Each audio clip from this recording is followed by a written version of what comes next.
In Sunday's letters to the editor, a resident of the adjacent condos was incensed that the Planning and Zoning Board recommended approval, even though a large group of neighbors came out in opposition.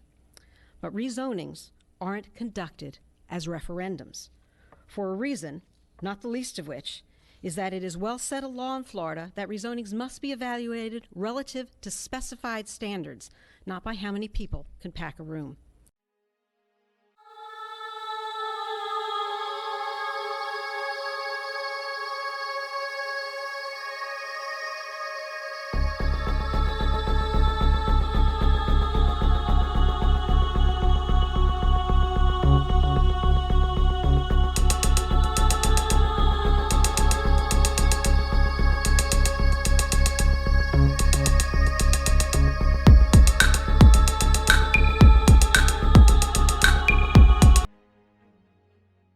And I know the applicant mentioned, well, we have a rezoning process for a reason, and that's true. We also have public hearings and public input, and we get to decide.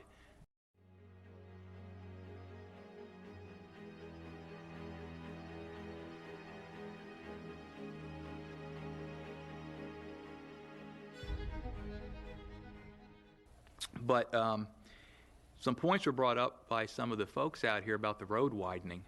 And I can tell you this, we haven't gone through right-of-way acquisition, and by increasing density, guess what we just did?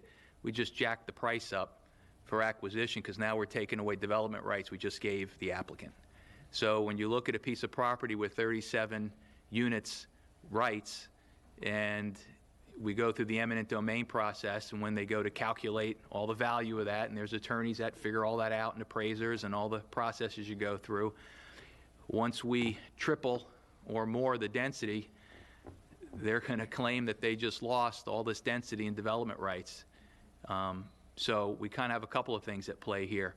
You know, do we look at entertaining the increase in density, knowing full well there's a very good chance it's going to increase the taxpayer's cost for right-of-way acquisition, and we all know what right-of-way acquisition does to project cost.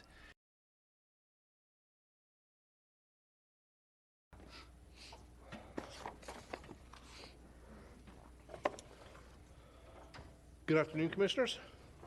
For the record, I'm Matt Treppa with the Community Development Department, and I have been sworn.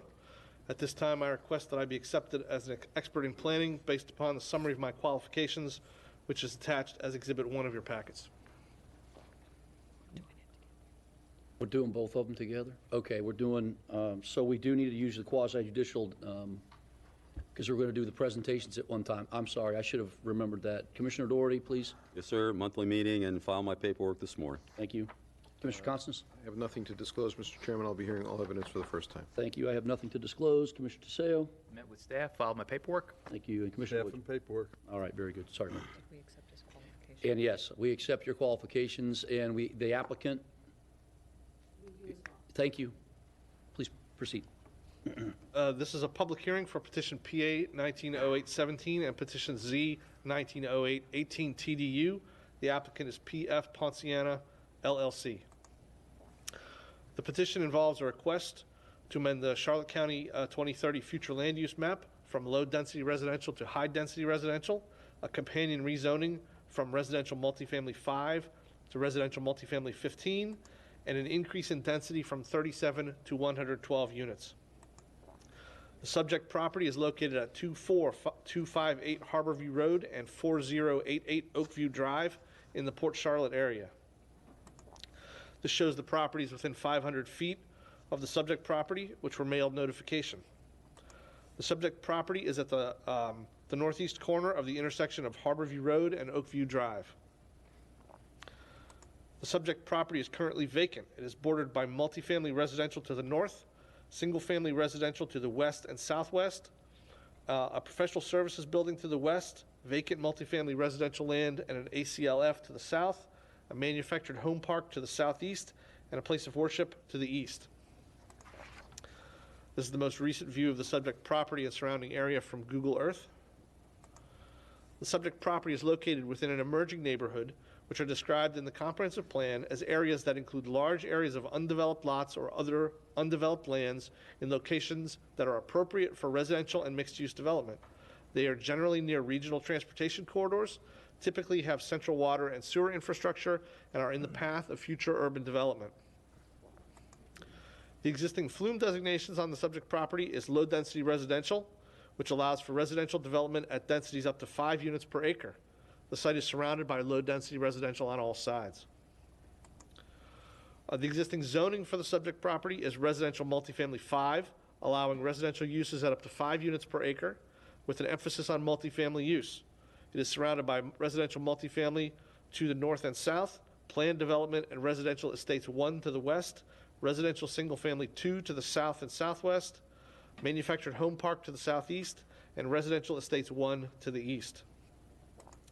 The applicant is proposing to change the future land use and zoning designations to high-density residential and residential multifamily 15, respectively, to allow the development of up to 112 multifamily units. The subject property is currently entitled with 37 density units, necessitating the transfer of up to 75 additional density units onto the site. The county's transfer of density units code requires an applicant to simultaneously submit one of 4 types of assurance that the petitioner has density units available to transfer to the site. The applicant has submitted petition number CSZ 190803, severing 75 units from property along Dundee Road in the Punta Gorda area, and petition number TDU 190801, transferring those units to the subject property. If this flume amendment and rezoning is approved by the Board of County Commissioners, these petitions will be taken forward. As stated, the framework designation for the subject property is emerging neighborhood, which includes properties located along the north side of Harborview Road. Emerging neighborhoods are described in future land use policy 4.1.1 2050 framework neighborhoods as including large areas of undeveloped lots or other undeveloped lands in locations that are appropriate for residential and mixed-use development. They are generally near regional transportation corridors, typically have central water and sewer infrastructure, and are in the path of future urban development. Harborview Road is designated as a minor arterial on future transportation map series map number 1, roadway functional classification. Minor arterials can provide a connecting link between urban areas, serve as hurricane evacuation routes, connect to regional commerce centers, provide access to airports or major public facilities, or interconnect to other major thoroughfares. The widening of Harborview Road is included in the Charlotte County Punta Gorda Metropolitan Planning Organization's Transportation Improvement Plan. Funds for a project development and environment study, design plans, and right-of-way acquisition have been allocated, although funds have not yet been allocated for construction. The adoption of this flume amendment and rezoning would be consistent with the definition of emerging neighborhoods. Future Land Use Policy 1.1.1 Planning Principles establishes the principles that guide the implementation of the plan, including creating a range of housing opportunities and choices. The adoption of this flume amendment and rezoning will allow the construction of 112 multifamily residential units, increasing the overall housing supply and increasing the range of housing choice in the county consistent with this policy. Future Land Use Policy 1.2.4, Urban Service Area, states that the comprehensive plan will promote compact new development in order to minimize the conversion of agricultural and rural lands for urban use and maximize the efficient use of available urban infrastructure. The adoption of this flume amendment and rezoning would allow compact multifamily development to be built in an area located along a minor arterial road and currently served by potable water and sanitary sewer service, taking advantage of the existing infrastructure systems consistent with this policy.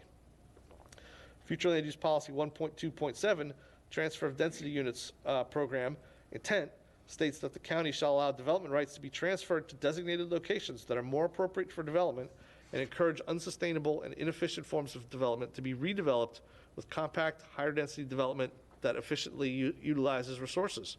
The adoption of this flume amendment and rezoning would allow the construction of 112 multifamily residential units, an increase in 75 units over the existing base density on property along a minor arterial and served by potable water and sanitary sewer service, consistent with this policy. Future Land Use Policy 1.2.11, TDU receiving zones, lists emerging neighborhoods among the types of neighborhood types eligible to qualify as receiving zones. Coastal Planning Policy 4.1.4, evacuation provisions for all plan amendments, states that the county shall not approve future land use map amendments that will, upon development, cause out-of-county evacuation times to increase above 16 hours unless appropriate mitigation is provided. This petition uses the transfer of density units to mitigate hurricane evacuation times by transferring units from a more severe evacuation zone located along a local road to a less severe evacuation zone located along Harborview Road, a minor arterial with direct access to both US 41 and I-75 that has been designated as a hurricane evacuation route by Charlotte County Emergency Management. The subject property is located within Evacuation Zone B, as designated by Charlotte County Emergency Management.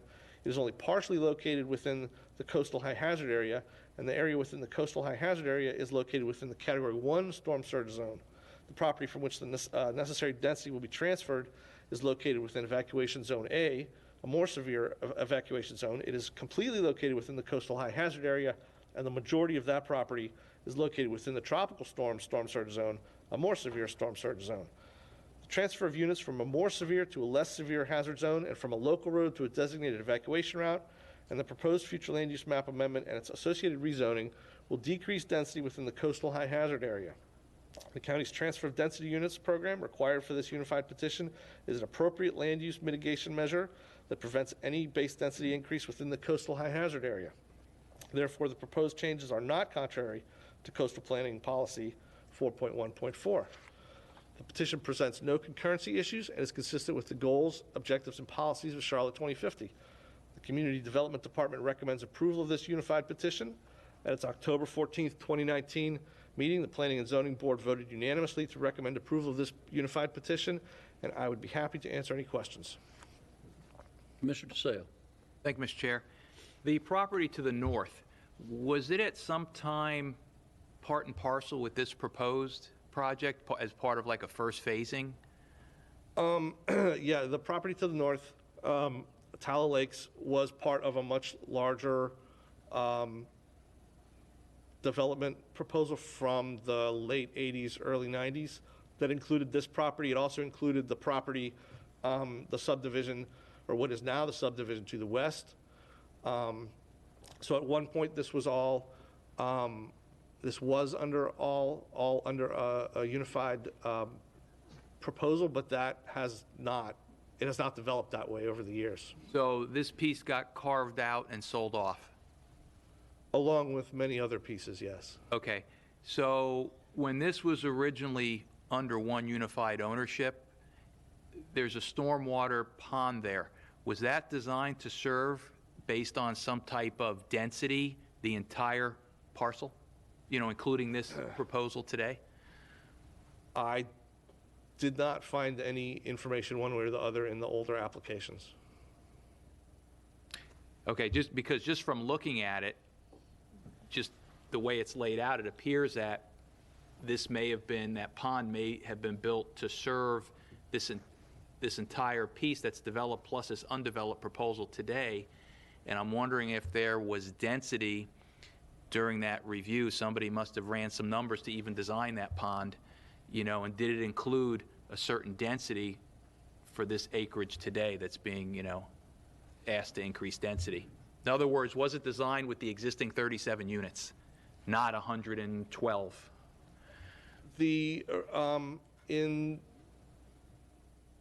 the history of these two particular parcels, it can be convoluted. Parcel P41 was originally part of the Tallow Lakes subdivision, or the development. There was a building, one of those buildings was originally proposed to be built on parcel P41. In the 1988 comprehensive plan, parcel P40 was commercial. There in the past was a proposed commercial development for these two parcels that was denied. So the development history of these two parcels, it goes both directions. So P40 and P41, is it your understanding that they'll be sharing that stormwater retention pond? It is not my understanding. That would be determined at the site plan review stage. That's the determination of what is appropriate stormwater is premature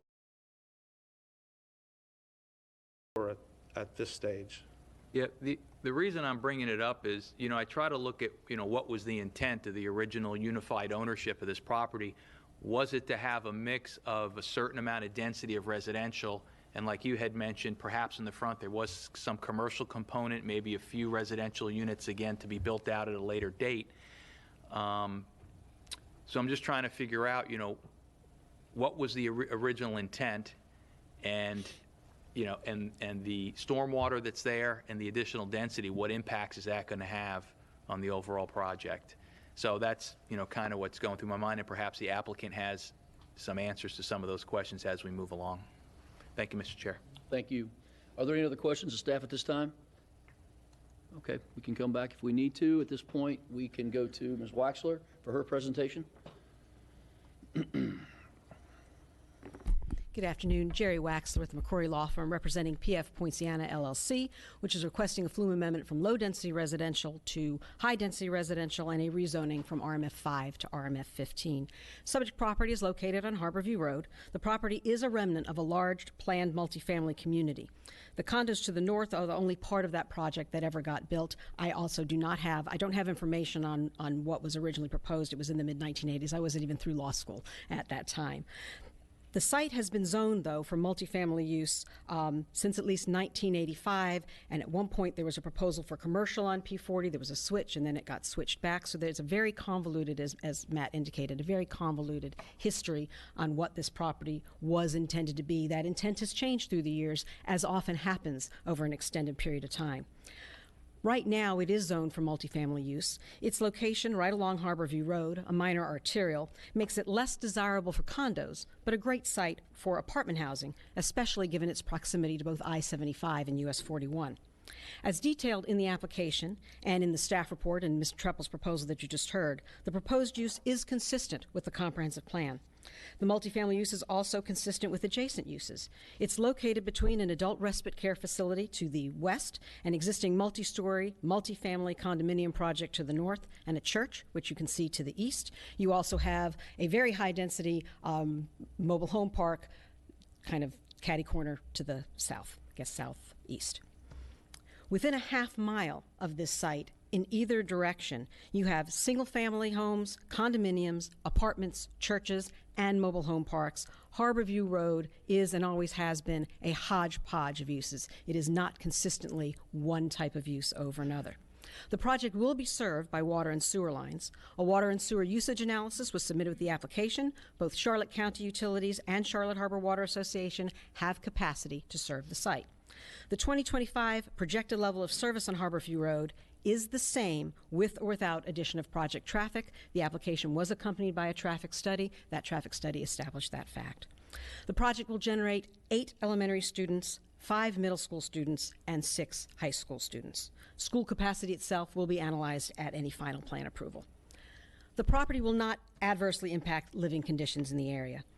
The neighbors living in the condos, as I know from having read the paper and from having been at planning and zoning, are opposed to this rezoning. They make much of the fact that the density is proposed to be tripled. The neighboring parcel includes a large lake. That lake provides stormwater management for the condos. The subject property also overlooks the lake and actually has an easement to utilize the property to utilize the lake for stormwater management as well. Now, the regulations have changed since this project was originally developed in the 1980s, and it is possible that they may have to put a little bit more stormwater on their site, but they do have the ability to drain into that lake for stormwater purposes. The upland area of the condo property that you can see there is approximately 8.8 acres, developed with 112 units. The subject property is approximately 7.5 acres. The requested high-density land use and RMF 15 zoning, if developed at its absolute maximum, will allow the property to be developed with 112 units, precisely the number that you have on the adjacent condominium. The reality here is that a high-density multifamily project on this site will look pretty much just like its neighbor, 2, maybe 3 stories in height of flat over flat, multiple flat over flat buildings.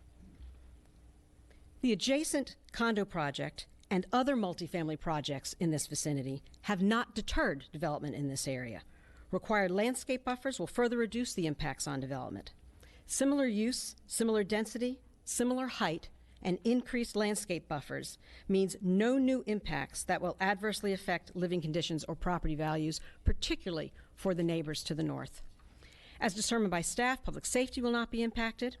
Now, at the Planning Commission meeting, one of the neighbors identified what I believe to be the real issue, asking the Planning Commission, why apartments when it could be condos? Why apartments? Because Charlotte County desperately needs apartment housing, and we're not going to get it until we have well-located properties with land use and zoning that permits it. The proposed flume in zoning is consistent with the comprehensive plan, particularly the many policies that support and encourage a variety of housing types. It's located on a road that can accommodate traffic from the development. It is near to both I-75 and US 41. It's adjacent to an existing multifamily project built at essentially the same density that we are requesting. In Sunday's letters to the editor, a resident of the adjacent condos was incensed that the Planning and Zoning Board recommended approval, even though a large group of neighbors came out in opposition. But rezonings aren't conducted as referendums, for a reason, not the least of which, is that it is well settled law in Florida that rezonings must be evaluated relative to specified standards, not by how many people can pack a room. Making zoning and land use decisions based on the amount of opposition would mean that badly needed apartment projects that are served by water and sewer are along roads that have the capacity to handle the additional traffic and which will look almost identical to their existing neighbors get denied because the neighbors want condos instead of badly needed apartments. The record contains an application for a land use change and rezoning supported by analysis of the standards required for a rezoning and professional reports supporting those conclusions. Planning staff has reviewed the request, and in their professional opinion, expert testimony was presented today. They have found that this application, both for the land use and zoning, is consistent with the comprehensive plan, meets the requirements for both a land use change and a rezoning, and staff has recommended approval. The Planning and Zoning Board unanimously recommended approval. We request that the Board of County Commissioners approve this land use change to high-density residential and the rezoning to RMF 15. I'm available if you have any questions. Thank you, Ms. Waxler. Does anybody have questions of the applicant's representative? Nope. Okay. Then we will go to the public hearing. Anyone wishing to speak on this item, please come forward, state your name for the record, identify whether or not you have been sworn or not. If you have not been sworn, we will need to swear you in. Hi. Just one at a time. Yes, sir. I'll put my name first. Yeah. I'm Nancy Plymel. I have not been sworn in. Okay, you'll need to be sworn by our clerk. Yeah, anybody who's going to give testimony, please stand up if you have not been sworn, so you can now be sworn. Do you solemnly swear the testimony you're about to give is the truth, the whole truth, and nothing but the truth? Please say, I do. I do. Thank you all. Okay, it just take me a minute to print my name.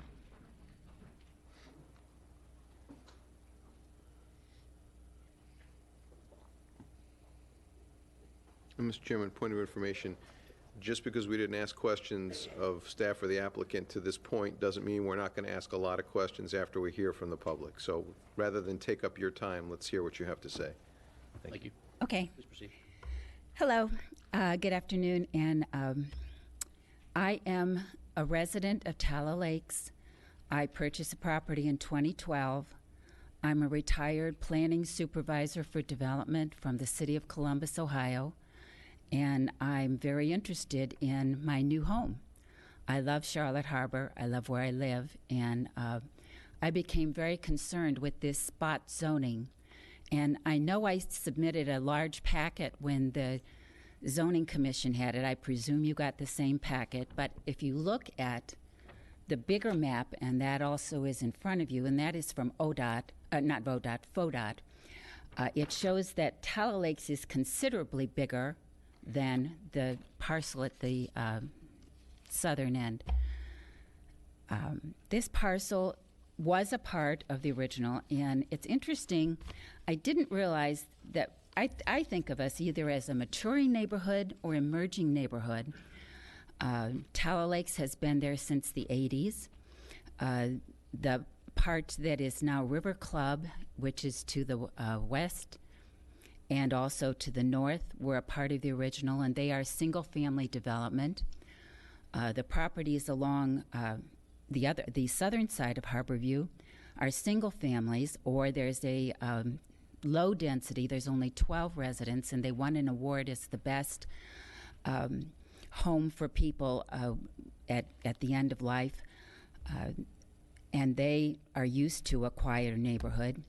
I know that from the petition that was started in River Club, and we have one of the other residents will add more, and I know we had to add 13 copies if we brought them today, and we did. But over 200 signatures, including the ones from the manufactured homes, the two parks, Mary Lou and Harborview, are all opposed to this project.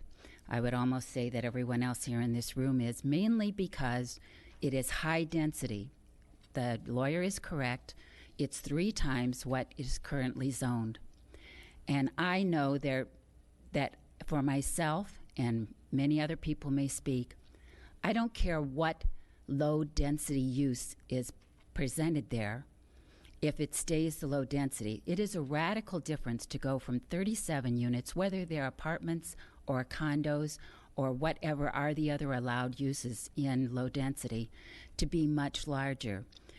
I know already that this property, and as low density, could be a 60-foot tall building or buildings, but 37 units of 60-foot tall is totally different than 112 units of 60-foot tall. All the development along here, we are a neighborhood, not just Tallow Lakes, but River Club and the property owners across the street. We have gotten to know one another, and we are a community. The land coverage also is radically different from low density to high density, and it will make, for anyone who's going to live there, a more pleasant place.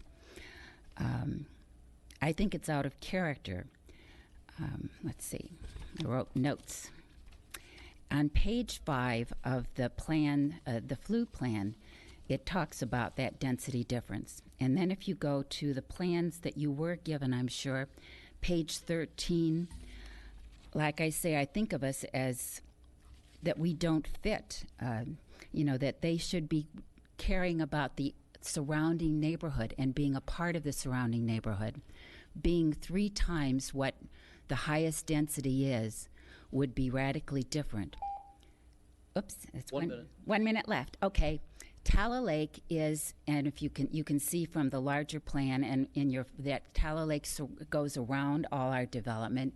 It is a 15-foot deep lake that has fish, turtles, and yes, it is retention also, but it is 15 feet. We are very close to the Peace River. Let's see, what do I want to cover in the next minute?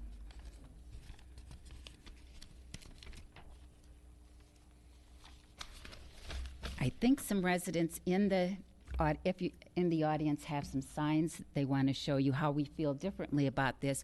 It's a spot zoning because everything else is zoned low density, either single or multifamily, and this would be out of place here. Because this property owner wants to change it, he knew what whoever he or she knew what they bought. They bought in a low density area, and that's what we would like them to do. Thank you, ma'am. Thank you for your time. Next, please. Is Paige Parker, and I live in River Club. First of all, I'd like to state that I am not an expert and that I have had no time to consult with one.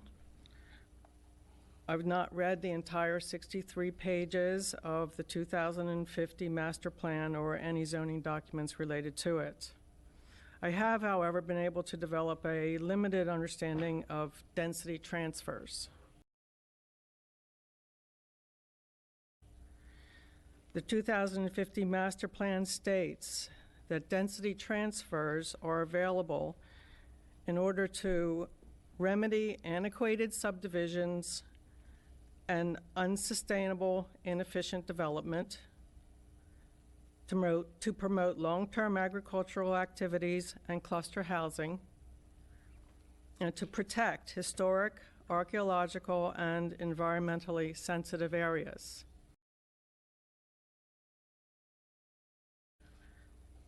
In short, it's intended to remedy existing problematic zoning and to protect a property that inherently is valuable beyond its developmental opportunities.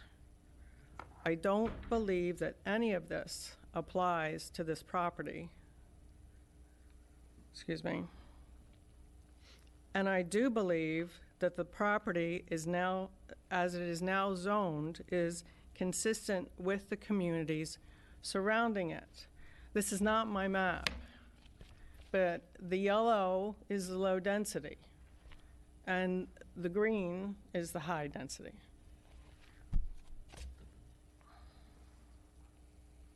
According to the current zoning, additionally, the current zoning has provided the surrounding community a clear understanding of what to expect when this property is developed. But if you change the density, that opens the door to whatever the owner believes will be most profitable going forward. The owner of this property, I understand, is based in Naples. So he doesn't live here, as do the hundreds of people who have signed our petitions and who have a combined stake, both financial and emotional, in preserving this community according to the master plan. So in summary, I'm hoping that you will deny this request, or at the very least, postpone your decision so that the local residents have time to make a complete and thorough presentation that represents what we believe the community's best interest. There has been some mention. I must admit I'm a snowbird. I got here a week ago. I never received any notice of this. Precious few people in my community did. There are 80 homes to the west of this site off of Oakview that all have a common interest. And only a small percentage of those people were notified of the change. And that's one reason why I think at least a request for postponement would allow us to make a better presentation. Thank you. Thank you. Next.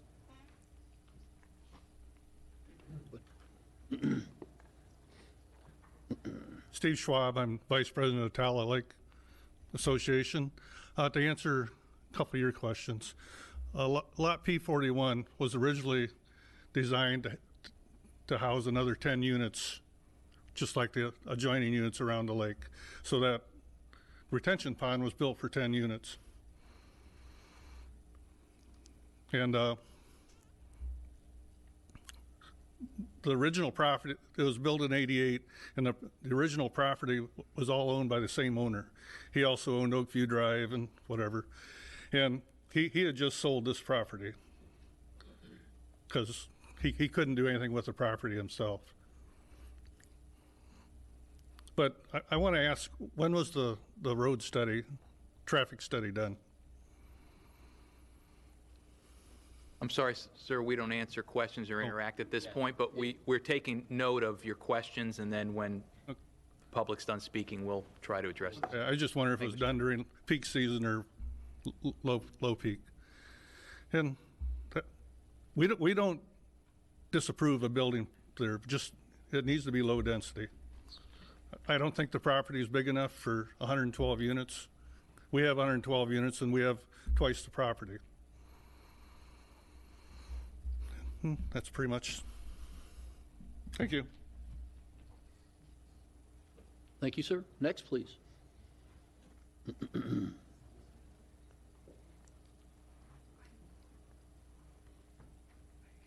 Good afternoon, Commissioners. You've had a long day. My name's Al Barnhart, and I'm from Tala Lakes. We're made up of, well, other than myself, we're made up of old people. And we have perceptions of this high-density zoning request that you're facing as to what could happen. And a lot of times what could happen does happen. low-income housing. There's a dispute as to the border, and we've been told a lot of things that conflict. We don't have any clear-cut answers. But I want you to know that 100% of us, that's 100% adjacent to the property in question, is against this high density because of these perceptions. Thank you. Thank you, sir. Ma'am? My name is Jane Warren. I am a resident in River Club. I walk down Oak View almost every morning for my morning walk and many evenings. And I run into other residents from River Club and from Tala Lakes. And we are great neighbors, and we love our area. And I didn't find out about this till reading about the approval in the last meeting that I guess they went forward to, and I read it in the paper. And I was stunned to read that there were going to be 112 apartments in that location. And I actually walked around it to see how could they fit that many apartments in that small an area, and then looked at Tala Lakes to see how many condos are there. It's just, it's going to be such a high-density area in areas of all pretty much low and medium density. It doesn't fit in the neighborhood and will affect those neighbors around it. Thank you. Thank you. Next.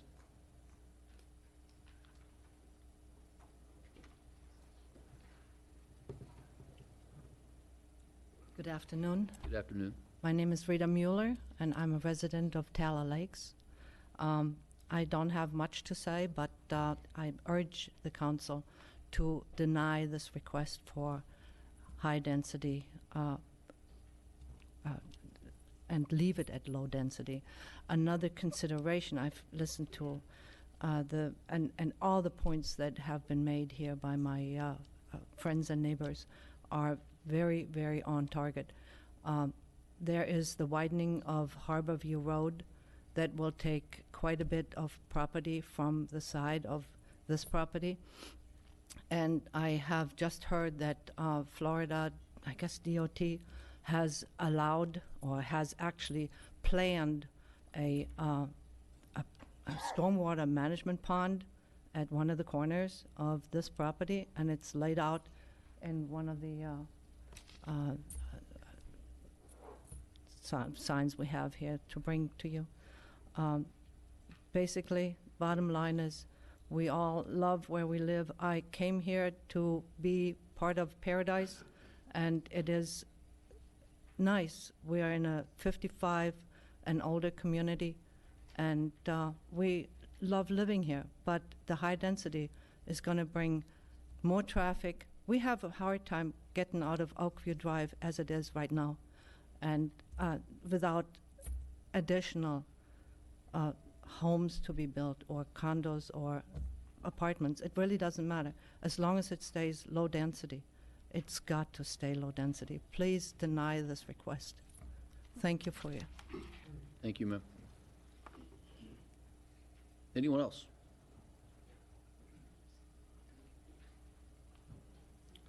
Hi, everybody. My name is Thomas Workman. I'm a property owner at Tala Lakes.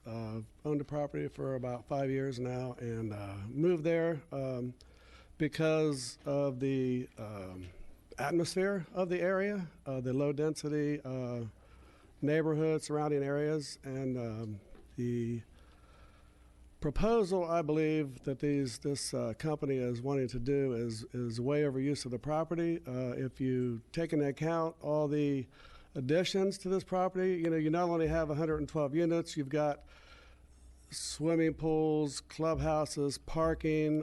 I don't know that there's an agreement that they can use Tala Lakes, the actual lake, for runoff. Maybe there is. I don't know that to be the case, but if that's not the case, they're going to have to provide their own runoff. And there's also on, I think, the Florida Department of Transportation website, a proposal for a 1 acre retention pond right there at the corner of Harborview and Oakview. And that's on their website. You can find that. Somebody has a photograph of that. And I have, my wife went on Realtor.com and did a search on this property. And on there, at one time, and I don't know where, I could show this to you, but you guys couldn't see it from there. I don't know if you wanted to go on and look, but it shows a proposal diagram of that property with 37 units, a pool, and a clubhouse, and you can't really see it, but if you go on realtor.com, if you guys want to see this, or would you like to see it, or I don't know, you want to look at it? I'd like you to see it, because this is with 37 units, and there's no room to turn around. I mean, it's very, very, very, very tightly knit. And I know their attorney makes everything sound, good and everything, but the company that is proposing these 75 units, they already have 75 units approved for another area that kind of addresses her point on the need for apartments. So why would they want to take them from one place and put them in a already zoned low density when they've already got them in a high density? I don't understand where that would be something you guys would approve. As you can see, the turnout is strong. We are very opposed to this, not for no other reason other than, it's a low density.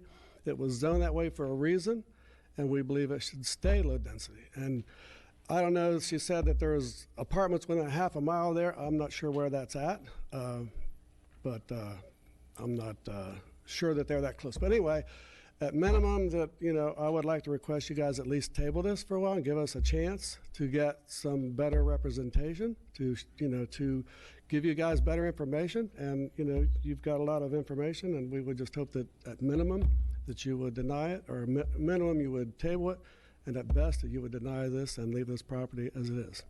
Thank you. Thank you, sir. Next, anyone else?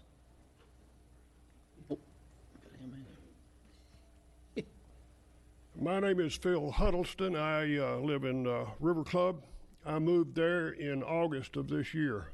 Had I known of this project, I would not have. I can assure you of that. I want to be in a low density area, not some sort of racetrack or some sort of high density in which I'm faced with condominium buildings sitting in practically my front yard. Thank you very much. Thank you, sir.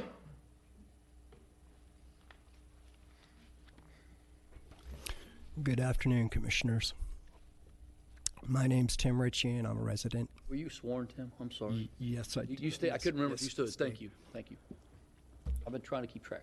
I am a resident of Punta Gorda Isles, but I also happen to love Charlotte County. And every year I get older, and I get a little more gray and a couple more wrinkles, I really start to appreciate Charlotte County. Things change over time. Low density to high density. People come in and they purchase a property and it's zoned a certain specific way. 35 residents, 37, that sounds totally reasonable. 40 sounds absolutely unreasonable.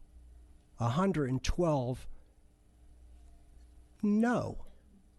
One word sentence, no.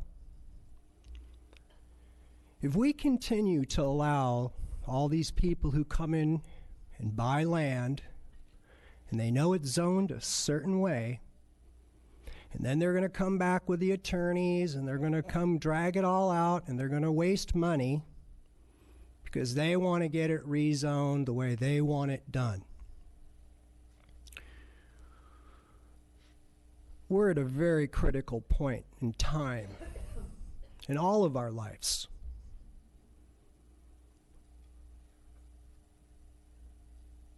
Charlotte County, I believe 10 years ago, a commissioner who had sat on this board for many years told me that we were the #1 environmentally conscious county in the entire state of Florida. I love telling people I live in Charlotte County because it's one of the most beautiful places in the world. 112 units times one person in one car. Let's times each unit with 2 people in 2 cars. Let's times it with 2 cars, 2 people, and a son, and now a daughter. It's too much. The Peace River cannot handle that.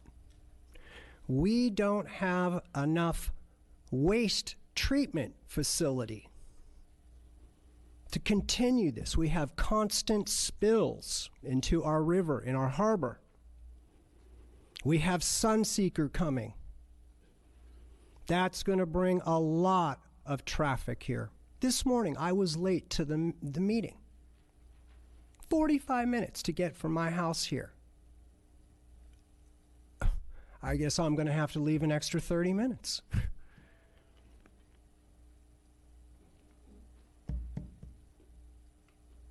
I really have to say this.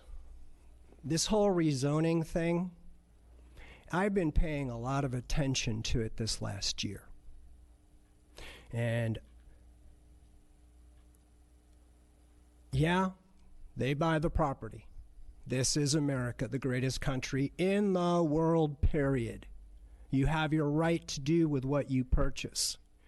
But when you purchase your Ford Mustang, you don't drive out of the Ford dealership with a Lamborghini.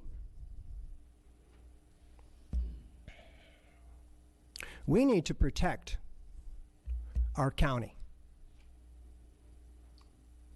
I'm saying 35 units, 37, that sounds great. 112, if I was in that neighborhood, I wouldn't like it. I don't think anybody would like it. And I've spent plenty of time on Harborview Road, and I want to tell you something. 112 units is way, way unacceptable. So I'm going to ask you to say no to this for my fellow citizens in the county of Charlotte. Thank you. Thank you, sir. Next.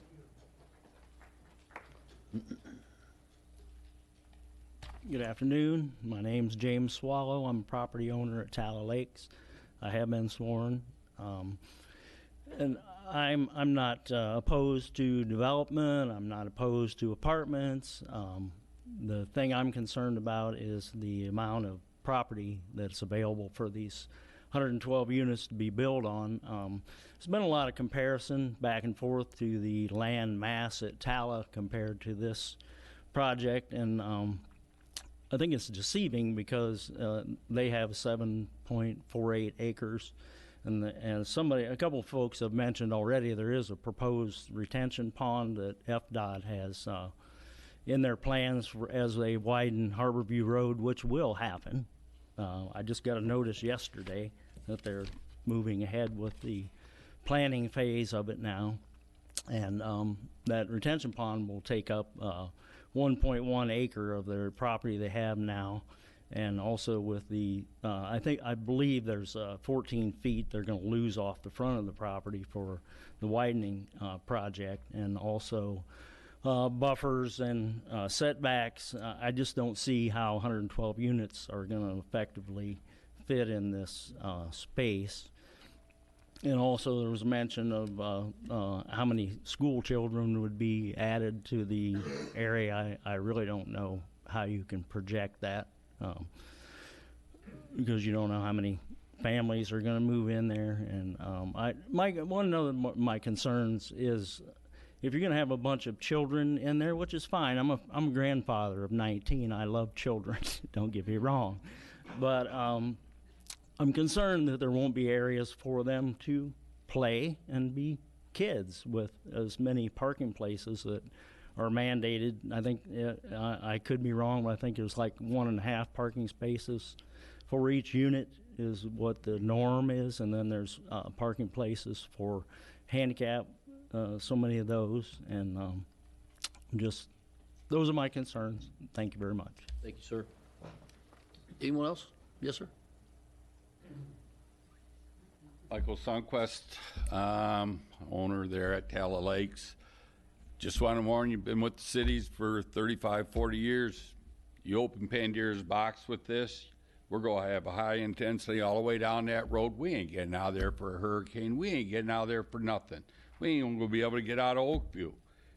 Once you open that up to that kind of zoning, that's what you're going to have. You're going to have to do it for the rest of the people that come in that hire a lawyer, that hire anybody.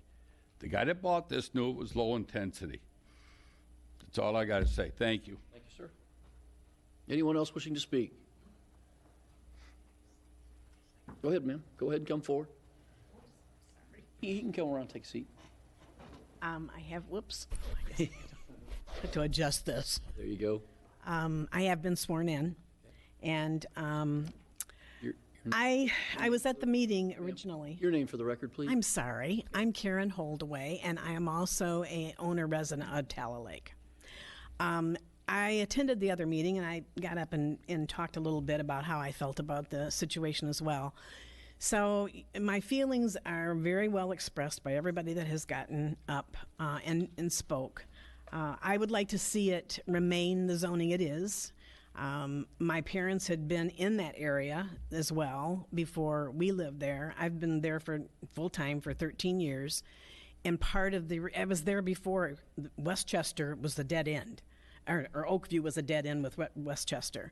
So I'm not concerned about, I know the progress and we need progress, and I'm not concerned about development as much as I am staying it the way it is with low density. We did have a lot of petitions. I understand that were sent in, but I have several more petitions here that I would like to submit if that's possible. Can yes, and the deputy will come around, you can hand them to him and he'll make sure they're distributed. Okay. So you can I was going to say, you can keep talking if you'd like. Okay. My biggest concern is the abutment of the water. And when somebody mentioned about the children and things, I don't know what will happen with the development naturally, but is also the way the water is and their abutment to that, what kind of protection they're going to give for those that will be living there. Up against the water. Other than that, I just would hope that you'd either deny this, please leave it low density, and at the minimum, at least table it and postpone it until we're able to find out more information. Thank you. Thank you. Yes, sir.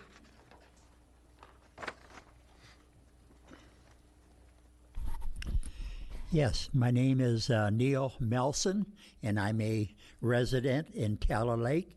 I'm a snowbird, and we came down to this area many, many years after we retired and stayed a lot of different places in Punta Gorda and rented and everything else. And then we started looking for permanent snowbird residents, and we found Tala Lake. I think it was by accident. And it was such a beautiful area and a condo development with all kinds of room on the property and low density. And we really enjoyed the place, so we purchased a unit back in 2011. And we knew about this piece of property that we're talking about now, and we knew that it would be developed in time. So we did check into the zoning of it and found out that it was low density and it would probably be more condos or something, but low density. So we did purchase a unit thinking this should be just fine down the road. Here it is 2019 and you want to change the rules, okay? And we feel that it should be left low density like it was made a long time ago, rezoned as that.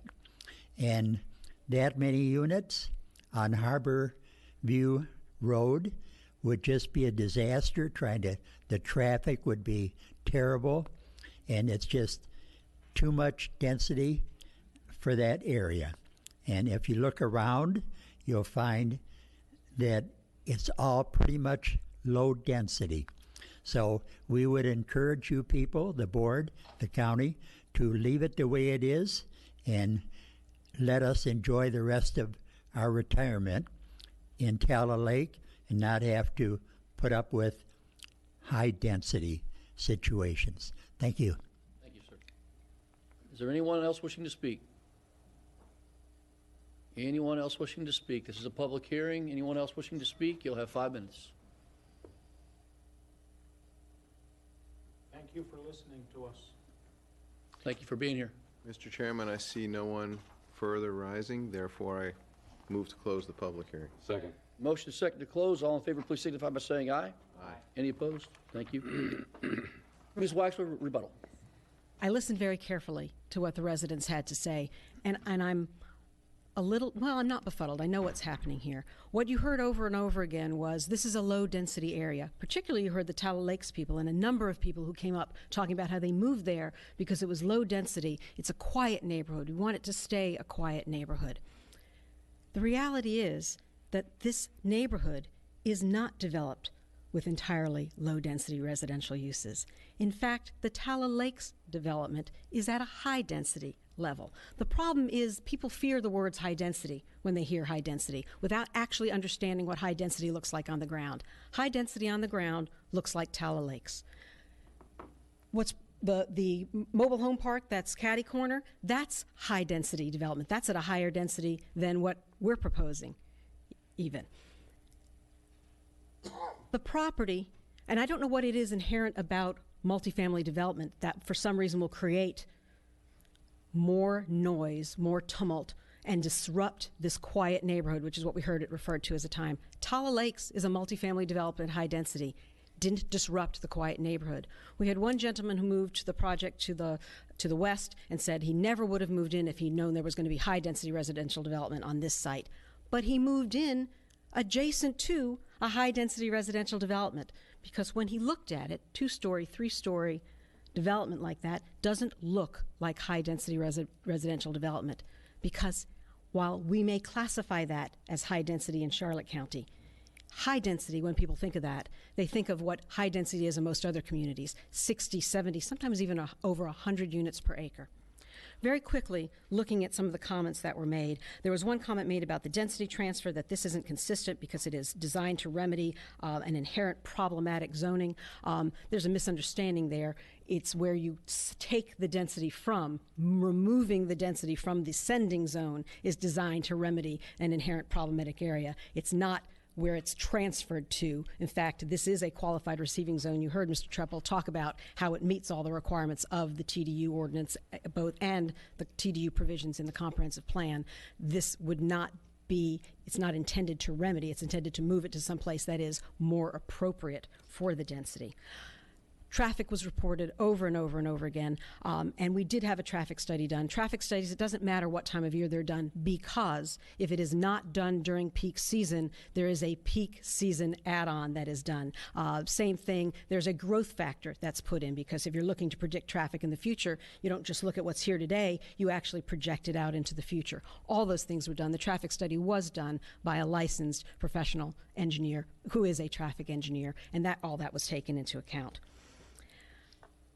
There was a continued response that we have twice the property at Tallow Lakes because they look at the lake. The reality is the lake is a common area that was intended to be a common area for P41 and P40 as well. I go back to when you look at Tallow Lakes and you look at the developed density on their upland, their site is 1 acre larger than our project. They are developed at essentially the same density, 112 units there, 112 units proposed. We are aware that Harborview Road is in the process of being widened. It is not correct to say that they are placing a stormwater pond here. They are just now in design. There were several potential options for the widening and for where lakes can go. One option did show a lake in the corner.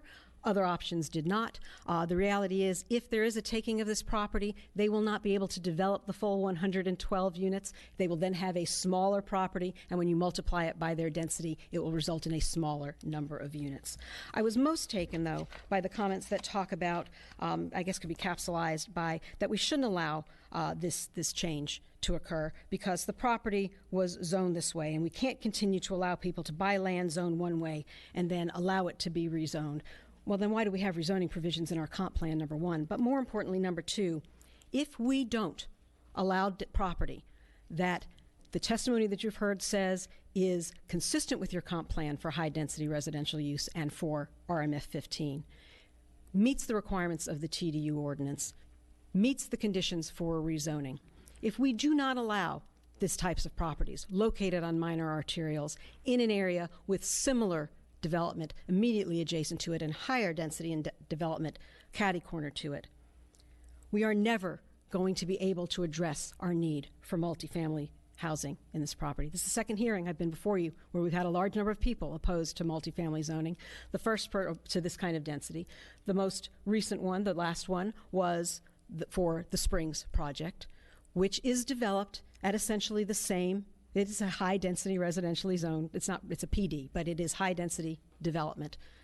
2 stories, plenty of room for a clubhouse, for a pool, for recreational facilities. This is what you see adjacent to the property. This is what is proposed on this property. We need apartment housing. This site meets the requirements for multifamily housing, and I ask that you approve this land use change and rezoning. I'm available if you have questions. Thank you, Ms. Waxler. I have Commissioner Deutsch in the queue and then Commissioner Teseo. I have a few questions. Thank you, Mr. Chair. I have a few questions because I'm not familiar with all the names out there. If we look up where it says subject property, the arrow looks like it's over a building. Is that correct? That's part of Tala Lakes. Okay. What's the zoning of that property? Matt? Is that high or low density? What is that property zoned now, Tala Lakes? It is it is low density residential and RMF5. Okay. But it was not at the time that it was, when it was developed, when in the 1980s when it came in, it was a planned development, I believe. A PUD? I think that the initial, Matt, the initial project was a planned development, was it not? Yes, yes. Okay, and again, if we look at the P12, what's on that property? Is that an assisted living facility, P12? Yes. Okay, and how big is that parcel? About 1.5 acres, 2 acres? About? I couldn't tell you. All right. Depending on how big the parcels in River Club are. Yeah, it is. The zoning is RE. The zoning is RE1, so it is probably. It's 1.25. It is 1.25 acres. I'm told. I was guessing that. And what's on that? And how many units are there? I have no idea. We do not count beds in a ACLF as density. Okay. I'm trying to take a look back at this because if this is approved, this is sort of the beginning of a long road to hoe, essentially. And, it's not going to take weeks or months. It's probably going to be a couple of years before anything would happen. Right. The site will have to be designed. It will have to go back through a review process at the county to make certain that setbacks are complied with, that buffers are complied with, that heights are complied with. Well, yeah, I was listening. You're going to need a buffer zone. You're going to have setbacks. You're going to have to deal with environmental conditions. So the reality is you may not end up with 112 units. You may find, because you haven't done the work yet, you may find you can only get 82 units. It's possible. Or 59 or some. And it's going to have to be enough units, I would think, to make it worthwhile for the developer to build it, to make a profit, so somebody's going to buy it, and they're going to be able to have enough units to rent them out at a rent that they're going to be able to maintain it. Developers already done some preliminary calculations. They would not, for a straight rezoning, you have to transfer the density right away, and they would not have made that investment if they hadn't done some preliminary calculations to identify what would be I'm going to ask you a question only because I'm curious. Could the project work if there were 80 units? You don't know. I have no idea. I'm here to ask for high-density residential and RMF 15, and we believe we've met the criteria for those. Okay, so you don't have any idea? No, sir. How close it's going to be or how it would work there? No, because it's not a planned development which requires a site plan. This is just a straight rezone. And you don't know yet if you would need an additional retention area for the water to run? I think it's probably likely that we'll need some additional retention, but again, just with some, I have not seen, I'm under oath, I have not seen any site plans, but I know that the owner did do some preliminary calculations and believes that even with the need for parking, with the need for recreation, with the need for buffers and setbacks, and that they can fit. And he indicated to me that it two to 3 stories, 3 stories max. It costs too much to go above 3 stories, makes it not viable. That's why you really don't see anything like that. That's what I was beginning to look at, because you may not be able to get all those units on the site. That's it, and if that is the case, then they will develop fewer units on the site, assuming that the numbers still work. But like I said, I believe preliminary calculations have been done. Thank you. Thank you, Mr. Chair. Certainly. Commissioner Sale. Thank you, Mr. Chair. Yeah, appreciate the presentation. I remember the Springs project. I think it was over 200 units. On a 26-acre, much larger site. And just so the folks know, we had probably as many, if not more, people show up to that. And I happen to live right next to that project, and I voted for it because it met a lot of the needs of the county. But in that specific project, there was a matrix, a conversion matrix, and they converted commercial rights and commercial footage into residential. So in using that matrix, they were able to do what they did. That project's been up for probably a year now. I'm not sure what the occupancy rate is, but it's a very nice project. We conditioned, at least I made a motion as part of the condition, that the aesthetics of the apartments be consistent with other apartment complexes this developer had constructed. I went and visited one of those, brought back a brochure, and they made that part of the approval process, and they accepted that condition.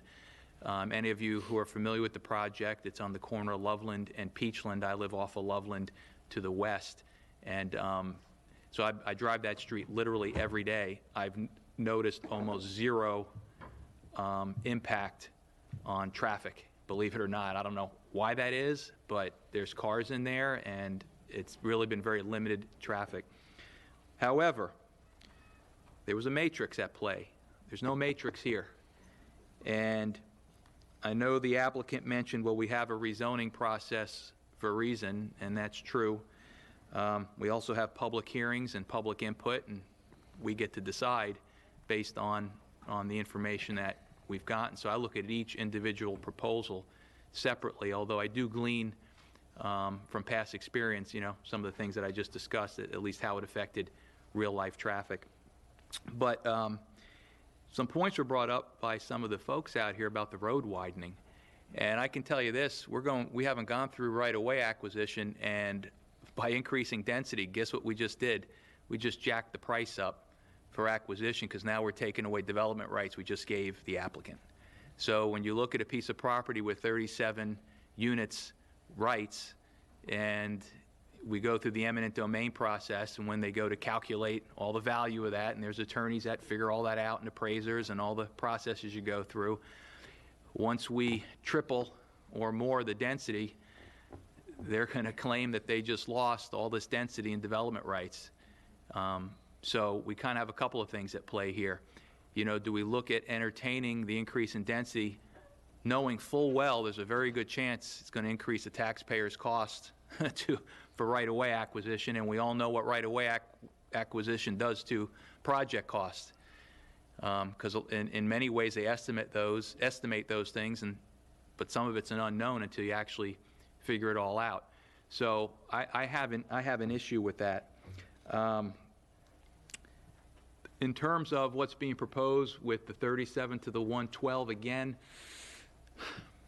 I asked earlier some questions about what was the intent, and one of the speakers that came up mentioned that P41 might have been an extension of that project to the north but never got built, and I think P40, I believe you mentioned, Mrs. Waxler, that may have been part of commercial. It was later part of a commercial. It was not shown as commercial in the original PD. It was for residential. But right now it's all residential. Correct. Just the way it is.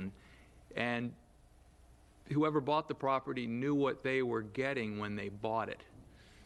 I'm just having a real time reconciling, knowing what we know about the road widening, and given this density, I kind of like the PD process, where we have more control over what goes in here in terms of there has to be a site plan that we can look at, that the community can look at. We can condition it. Because if we give this approval, it's just a wholesale approval, and by right, they can figure out how they're going to, shoehorn 112 units in there. So those are some of my concerns right now, Mr. Chair, and I look forward to hearing some more comments from my colleagues. Thank you, you, Mr. sir. Chair. Commissioner Doherty. Thank you, Mr. Chairman. A couple of questions. The PD, the old PD, Tallow Lakes, I guess, Matt? Yes, Commissioner. We show low-density residential, but I think the comment was made it's actually more like medium or high-density residential, if you took the number of units in that acreage? The original was, yeah, the units in Tallow Lakes as constructed it's the same number of units that are proposed, under this petition on, as Ms. Waxler said, a similar amount of land. And so the RMF 5 and the RMF 15 zoning have the same development standards. Both allow up to 60 feet, both allow, so similar. I mean, there's a wide range of development options, but the property to the north is very similar to the property under consideration. I guess my concern today is I've got a lot of questions. And I was kind of leaning here before Commissioner Teseo even mentioned it. It's with the widening of Harbor View Road, and I'm going to mix land use with zoning a little bit in my comments, but I guess with the potential for we need apartments, we need additional apartment space. I'm not convinced either that 112 units can get on this piece of property, especially if the widening of Harbor View Road. Quite honestly, I think I'm leaning towards, I prefer the PD process. I used to do a lot of PDs in the past in my career, and we get to see more information. We get to see how this would work, and I'm not sure where I want to weigh in on the density issue right now. I mean, low density, I hear you, but I mean, I see enough around it with the mobile home park and things like that that I'm not as concerned about that if it's properly designed. But I don't have anything to look at. I have no idea what buffers would be. I have no idea how these things would lay out, what stormwater would be. This seems to lend itself perfectly to the PD process. But, I'm just sharing that. But so I'm not really, Mr. Chairman, I'm really not ready today to even address the land use change, because it might be more appropriate to go from low to medium. I don't know. But going right from low to high density without having a better understanding of how this site would work out, I'm just not ready today. I'd be more tuned to postponing it or tabling it until the applicant had a chance to meet with staff and figure out another option on this thing. But that's kind of where I am right now. Thank you, sir. Let me weigh in here a little bit. I can tell you that from my world of experience, I don't build this kind of product, but it's not unusual for an apartment developer to put 200 units on a 10-acre piece of property. So it's not really that far off of that. It's just that, but that's a higher density than we're even talking about. But the fact is that depending on how design goes, you can get that number of units in this, and it depends on size of units. So, you could have smaller units. You might have 600 square foot units, 900 square foot units, 1,200 square foot units, and 1,500 square foot units. The market's going to drive this as to how those units lay out. And so I don't think that's an issue of getting the units on there. If there's property taken away, as Ms. Waxler pointed out, then that density gets dropped based upon how much land they lose.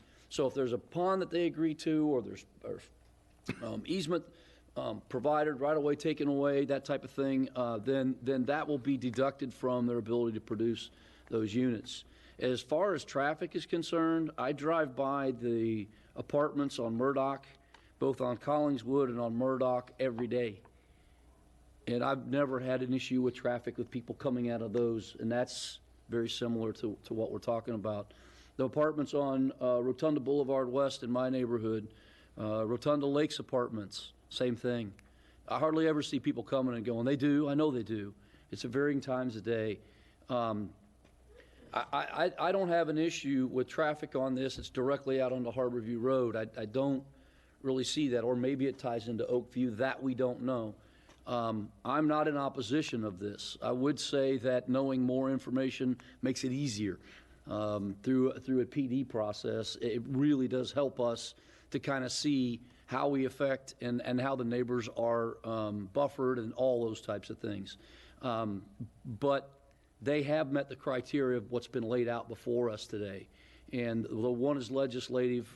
We would take that one first, obviously, but I believe they've met all the criteria as presented based upon all the information, the staff analysis, and everything else that I've read through this entire thing. I still think there's concern. So, Commissioner Constance, you're in the queue. Thank you, sir. I mean, I have some real concerns about this, and you know, we don't yet have the final layout for Harborview Road, and I guess unfortunately for the applicant, for me, that's way too big a question for me to decide on this today. So if it's going to go up for a vote, I'm going to vote against it. There are multiple plans, but the preferred plan that I see has a huge retention pond sitting on the property. So I don't even understand what's happening here, because I'm hearing two different stories. I'm hearing they're going to develop, and the density doesn't change if it's just that the number of units would go down. But I really have no idea what's going to happen there. Therefore, the people in the neighborhood have no idea what's going to happen there. So I can't support this.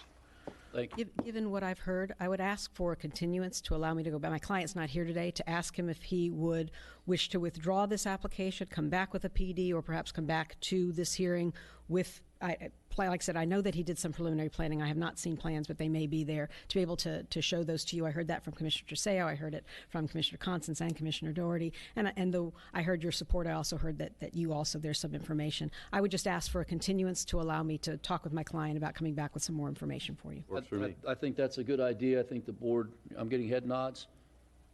I've got 3 head nods, so if the others don't, that's fine. If we've got 3 head nods, that's okay. I think that Ms. Bolton, a continuance at this point, not time certain. And Mr. Davis? Tom Davis, Assistant County Attorney. I think, are you asking to continue, or do you want to withdraw, re-advertise? No, I don't want to withdraw at this point, because I can't do that without my client being able to ask him. But I'd like to continue to be able to meet with my client, and continuance is what I heard from most of the commissioners. You'd want us to have it on the next? No, I would do it for date uncertain, so allow me. With the holidays coming up, I don't know that, and the holiday that we have coming, and then... My only concern, Mr. Chair, is that... Next meeting is on the 10th. I can't Notice have the to the information. public.